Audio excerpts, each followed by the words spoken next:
الصلاة والسلام على سيد المرسلين وخاتم النبيين سيدنا ونبينا ومولانا محمد وعلى آله وصحبه أجمعين وعلى من تبعهم بإحسان ودعا بدعوتهم إلى يوم الدين.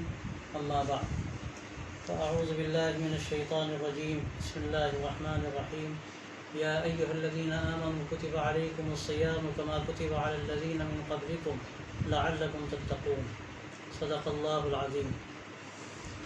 محض اللہ تبارک و تعالیٰ کا فضل ہے کہ اس نے یہ مبارک مہینہ عطا فرمایا. میں سب سے پہلے مبارکباد دیتا ہوں تمام اپنے ایمان والے بھائیوں کو، اور حقیقت میں تو یہ تمام دنیا کے لیے ایک رحمت کا مہینہ ہے. اللہ تبارک و تعالیٰ نے اس کو ایک نعمت کے طور پر دیا ہے تاکہ سال بھر کے لیے ہم اپنے لیے غذا فراہم کریں، روحانی غذا فراہم کریں، اور سال بھر کی جو ہماری ایک ضرورت ہے، ایمانی ضرورت ہے، آخرت میں ہمیں کس طرح اللہ تبارک و تعالیٰ کو راضی کر کے حاضر ہونا ہے، کہ اس کی ضرورت ہے. ضرورت کو اس مہینے سے ہم پورا کر سکتے ہیں.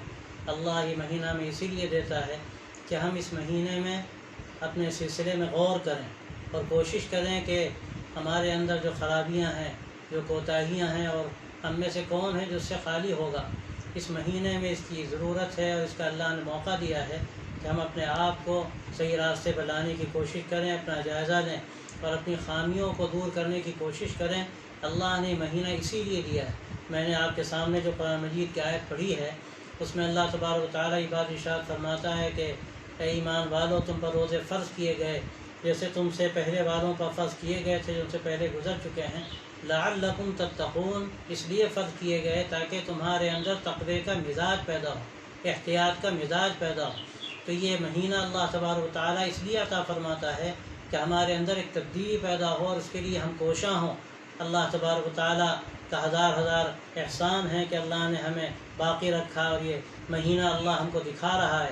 بہت سے بھائی ہیں جہاں الحمدللہ مہینے کا آغاز ہو چکا، آج پہلا روزہ ہے، اور بہت سی جگہوں پر انشاءاللہ یہ جلد مبارک مہینہ شروع ہوگا.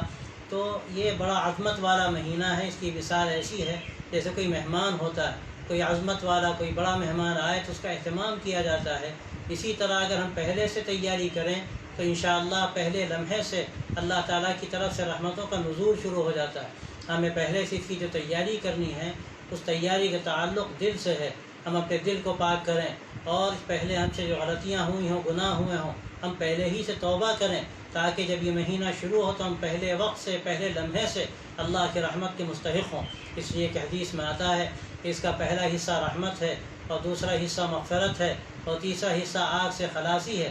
جو اللہ کے بندے اللہ کو راضی کرنے والے، اپنے دلوں کو صاف ستھرا رکھنے والے ہیں، جب مہینہ آتا ہے تو اللہ تبارک و تعالیٰ پہلے ہی لمحے سے ان پر اپنی رحمتوں کا نزول فرماتے ہیں.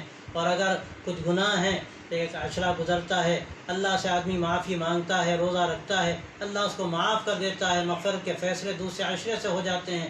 اور بہت سے ایسے اللہ کے بندے ہیں، بڑے گناہ گار ہیں، لیکن وہ بھی جب اس مہینے کی کچھ نہ کچھ قدر کرتے ہیں اور روزہ رکھتے ہیں، آخری عشرے تک اللہ تعالیٰ ان کو بھی آگ سے خلاصی عطا فرماتے ہیں. لیکن بڑی ان کے لیے مبارکباد کی بات ہے جو لوگ پہلے لمحے سے تیاری کر کے گویا کہ اس کا استقبال کرتے ہیں، تو اللہ تبارک و تعالیٰ ان کے لیے راستے کھول دیتے ہیں. تو پہلی بات یہ ہے کہ یہ مہینہ جو جلدی شروع ہو جائے گا، یا بہت سے ہمارے بھائی ایسے ہیں جن کا آج پہلا روزہ ہے، وہ یہ طے کریں کہ انشاءاللہ ہمیں اپنی اصلاح کرنی ہے، اپنی خامیوں کو ہمیں دور کرنا ہے. اللہ نے یہ مہینہ ہمیں جس تیاری کے لیے دیا ہے، اپنی جس صفائی قلب کے لیے دیا ہے، ہم انشاءاللہ اس کے لیے اپنے آپ کو تیار کریں گے. اور یہ جب ہی ہوتا ہے کہ جب آدمی اس کے لیے کچھ اپنے اندر طلب پیدا کرے.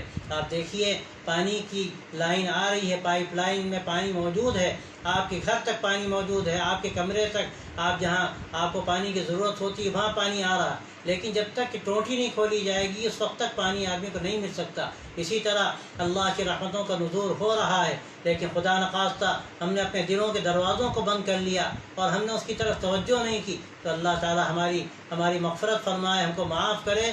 اس کا ڈر ہے کہ خدا نخواستہ ہم اللہ کی رحمت سے محروم نہ ہوں. تو پہلی بات یہ کہ ہم یہ سمجھیں کہ انشاءاللہ یہ مغفرت کا مہینہ اللہ تبارک و تعالیٰ ہمیں دے رہے ہیں، رحمت کا مہینہ دے رہے ہیں، تو انشاءاللہ ہم اس کے لیے تیاری کریں گے. اپنے آپ کو ہم بنانے کی اس مہینے میں کوشش کریں گے. ہر ایک سے غلطیاں ہوتی ہیں، ہم سب گناہ گار ہیں. ہم طے کریں کہ انشاءاللہ ہم اپنے گناہوں کا استحضار کر کے اللہ سے معافی مانگیں گے اور بری عادتوں کو دور کرنے کی انشاءاللہ اس مہینے میں ہم کوشش کریں گے۔ جو آدمی کھانا پینا چھوڑ دے جو کہ جائز ہے تو گویا کہ اسے ایک طرح کی مشق ہوتی ہے کہ جو چیزیں ناجائز ہیں لیکن اس کی طلب ہے دل کے اندر، تو یہ کہ ہمیں انشاءاللہ اس مہینے کو اپنی اصلاح کا ذریعہ بنائی، مہینے میں خاص طور سے روزے کا اہتمام کریں، تراویح کا اہتمام کریں اور اس کے لیے وہ قربانی دیں۔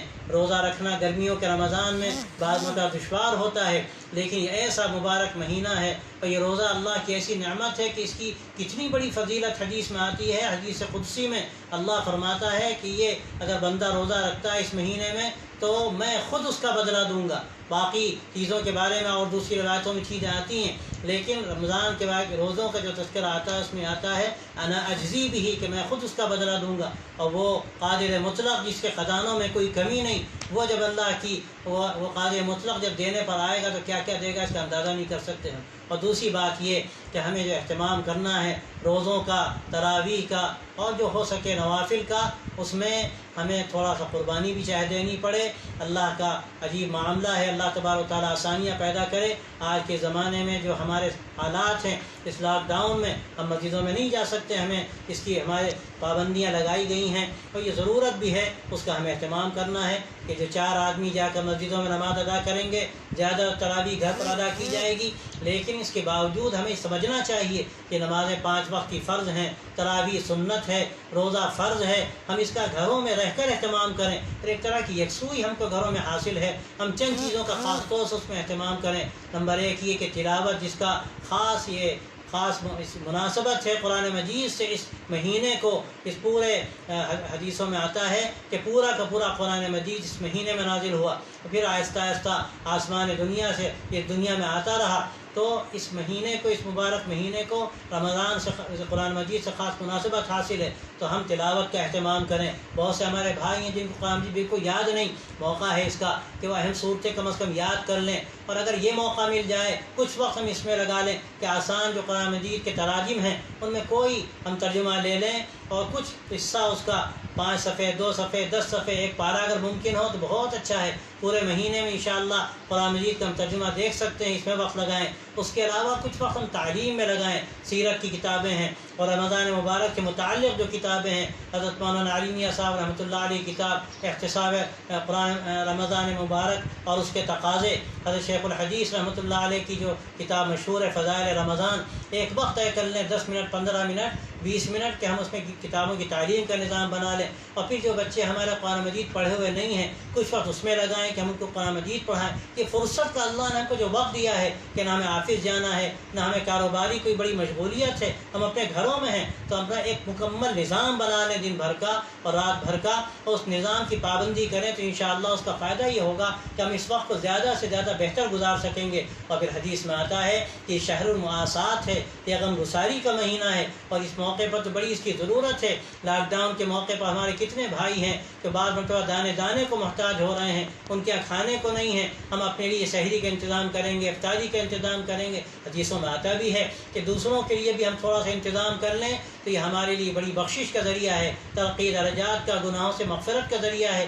تو یہ جو غم گساری کا مہینہ کہا گیا، شہر المعاسات کہا گیا، تو اس کی بھی ہمیں کوشش کرنی ہے کہ جو ہمارے اعزاء ہیں بطور خاص ان کی ہم فکر کریں، ان کی ضرورتوں کو پورا کریں، اور اس کے علاوہ ہمارے پڑوسی ہیں ضرورت مند ہیں ان کا خیال کریں۔ اس مبارک مہینے کو انشاءاللہ اگر ان احتیاطوں کے ساتھ اور پھر ان محنتوں کے ساتھ، ان فکروں کے ساتھ ہم گزاریں گے تو یہ مہینہ اسی لیے آتا ہے کہ ہمیں کچھ دے کر جائے، ہم انشاءاللہ بھی محروم نہیں ہوں گے۔ تو اللہ تبارک و تعالیٰ نے ہمیں یہ مہینہ جو عطا فرمایا اور اس لیے عطا فرمایا کہ تقوی کا مزاج بنے، تو ہم ابھی سے طے کر لیں کہ ہم سے جو غلطیاں ہوئی ہم ان سے توبہ کرتے ہیں۔ اگر ہم نے وراثت میں کسی کا حق نہیں دیا تو ہم پہلے دن طے کرتے ہیں کہ انشاءاللہ ہم جس کا جو حق ہے وہ ادا کر دیں گے، تاکہ اللہ تبارک و تعالیٰ کل قیامت میں ہماری پکڑ نہ کرے۔ اور اللہ کے جو حقوق رہ گئے، خدا خواستہ نمازیں رہ گئیں، ہم ان کی قضا اس مہینے میں جتنی زیادہ سے زیادہ ہو سکے کر لیں۔ اور اس کے علاوہ جو اس مہینے کے حقوق ہیں، تراویح کا اہتمام، سب سے بڑھ کر روزوں کا اہتمام، اللہ معاف کرے ہمارے کتنے مسلمان بھائی ہیں کہ وہ اعلان بعض مرتبہ کھاتے پیتے ہیں یا روزوں کا اہتمام نہیں کرتے، انتہائی بے شرمی کی بات ہے۔ اللہ تبارک و تعالیٰ کا کہیں غضب نہ اتر آئے۔ اور ان حالات میں جب کہ ہم آزمائش سے دو چار ہیں، ساری انسانیت آزمائش سے دو چار ہے، اب بھی اگر ہم اللہ کو راضی نہ کریں تو اپنے مولا کو راضی نہ کریں تو اس سے بڑھ کر ہمارے لیے کوئی محرومی کی بات نہیں ہے۔ تو اس مبارک مہینے میں بطور خاص ہم انشاءاللہ اس بات کو طے کریں کہ اس میں اپنے اللہ کو ہمیں راضی کرنا ہے، جو چیزیں ضروری ہیں ان کا اہتمام کرنا ہے۔ روزہ فرض ہے، اس میں کوئی گنجائش نہیں اللہ کہ ایسا کوئی بوڑھا ہو، کمزور اور بیمار ہو کہ روزہ رکھ نہ سکتا ہو، یا روزہ رکھنے میں بیماری کے بہت زیادہ بڑھ جانے کا خدشہ ہو، تو یقیناً اس کو اجازت ہے کہ وہ روزہ بعد میں رکھ لے، تو اگر بعد مسکین کو کھانا کھلا دے۔ شاید اگر بعض جگہوں پر ہو جائے جہاں اجازت ہو وہاں بھی 4 آدمی پڑھ سکتے ہیں، تو اس تراویح میں بھی اس کا اہتمام کریں۔ گھروں کو مسجد بنائیں، اور بعض روایتوں میں آتا ہے کہ گھروں کو قبرستان مت بناؤ، بلکہ گھروں کو تم نمازوں سے آباد کرو، تلاوت سے آباد کرو۔ اس کا بڑا اچھا موقع اللہ نے ہمیں دیا ہے، اپنے گھروں کو ہم تلاوت سے اور نمازوں سے آباد کریں، تراویح سے آباد کریں۔ کوئی پورا قرآن مجید اس کا یاد ہو، حافظ ہو مل جائے تو سب سے بہتر ہے۔ گھروں میں حافظ سے قرآن مجید مکمل سنیں، اس کی مکمل یہ 2 سنتیں ہیں، مکمل تراویح کا پڑھنا اپنی جگہ پر سنت ہے، اور پورے قرآن مجید کا سننا اپنی جگہ پر سنت ہے۔ اگر حافظ ملے تو پورا قرآن مجید سنیں، اگر حافظ نہ ملے، ہر گھر میں تراویح ہونی ہے، 5 4 آدمی پڑھیں گے تو بھی کوئی حرج نہیں، جو آسانی سے ہو سکے کر لیں، اور اللہ سے معافی مانگتے جائیں کہ یا اللہ ہماری شامت اعمال ہے کہ اس کے نتیجے میں ہم مسجدوں سے محروم کر دیے گئے، اور آج ہم پورا قرآن مجید سننے سے محروم کر دیے گئے، کہ اللہ تو ہم کو معاف کر دے، اور آئندہ ہمارے لیے خیر کے فیصلے فرما دے، انسانیت کے لیے خیر کے فیصلے فرما دے۔ دعاؤں کا بھی خاص اہتمام کریں کہ خاص دعاؤں کا مہینہ ہے۔ آپ نے دیکھا ہوگا قرآن مجید کے اندر جہاں روزوں کا تذکرہ ہے،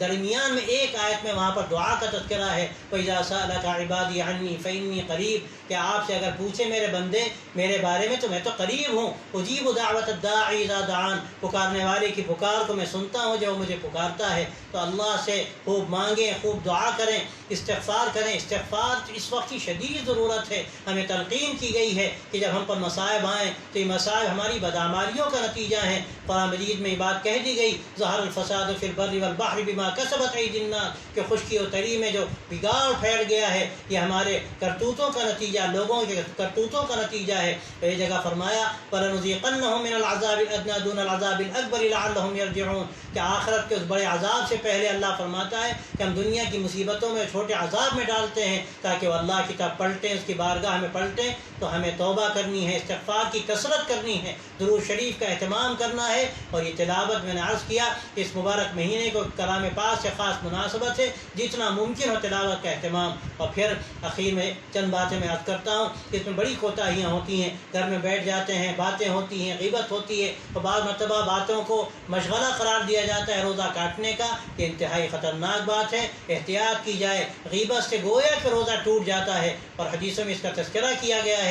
میں مزید تفصیل میں نہیں جا سکتا، وقت مختصر ہے، لیکن یہ بات میں کہنا چاہتا ہوں کہ اپنی زبان کی حفاظت کریں، نگاہوں کی حفاظت کریں، اپنے وقت کی حفاظت کریں، زیادہ سے زیادہ وقت کو بہتر سے بہتر بنانے کی کوشش کریں، اور یہ سمجھیں کہ اللہ نے ہمیں ایک ایسا موقع دیا ہے کہ گویا کہ بھلانے کا موقع ہے۔ ہم جتنا اس میں اپنے وقت کو قیمتی بنائیں گے اور زیادہ زیادہ حاصل کریں گے، اس میں ہمیں اللہ کی رضا ملے گی۔ اور اس کے ساتھ ساتھ اخیر میں کہنا چاہتا ہوں کہ جو احتیاطی تدابیر بتائی جا رہی ہیں، یہ جو وائرس پھیلا ہوا ہے اس موقع پر ہمیں اس کا بھی اہتمام کرنا چاہیے۔ مسجدوں میں بھیڑ بالکل نہ کریں، 3 4 آدمیوں کی اجازت ہے تو اتنے ہی لوگ جائیں، اتنے ہی لوگ جا کر وہاں نماز ادا کریں، لیکن اس کے بعد یہ ہرگز نہ ہو کہ ہم خدا نخواستہ تارک صلاۃ ہو جائیں، کہ ہم اس کے بعد نماز چھوڑ دیں۔ اپنے گھروں میں جماعت کا اہتمام کریں، نمازوں کا اہتمام کریں، بلکہ اس مبارک مہینے کی مناسبت سے نوافل کا اہتمام کریں۔ اور جو میں نے چند باتیں شروع میں عرض کی ان چیزوں کا خیال رکھیں، اور یہ سمجھیں کہ یہ مہینہ کمانے کا ہے۔ یہ گویا کہ جیسے سہالت کا مہینہ ہوتا ہے